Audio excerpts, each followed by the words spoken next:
Pour se projeter vers l'avant, le nageur oriente ses appuis vers l'arrière. L'erreur la plus fréquente est de mal orienter les appuis, soit vers le fond ou vers la surface.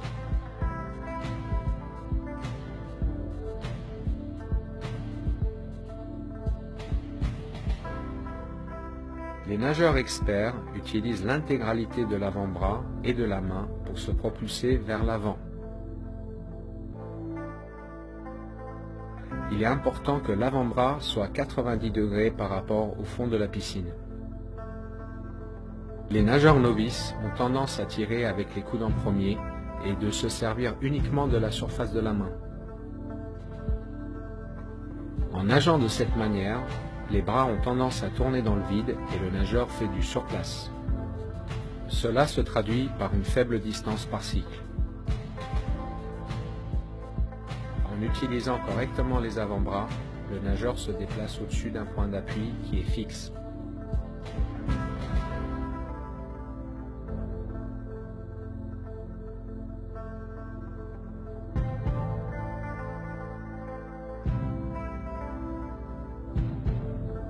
Si la trajectoire de la main s'éloigne trop de l'axe central, il y a une perte de force. Il est important que la main suive une trajectoire rectiligne qui se trouve sous l'axe de l'épaule. Si l'avant-bras reste bien placé, le coude se décale inévitablement vers l'extérieur.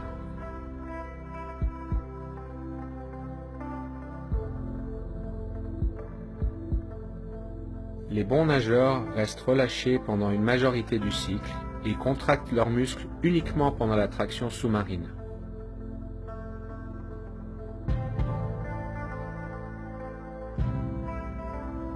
Les masses d'eau sont pulsées vers l'arrière et nous pouvons identifier deux phases de propulsion.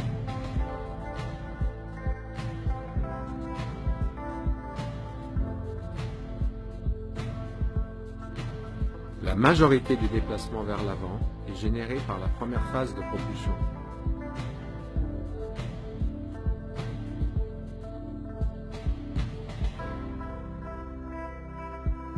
Puisque l'eau est un milieu très dense, il est primordial d'avoir une propulsion continue en évitant les temps d'arrêt entre les phases propulsives. Le contre-exemple en natation est le crawl rattrapé. Le coût énergétique utilisé pour relancer la vitesse après chaque temps d'arrêt peut rendre ce style inefficace.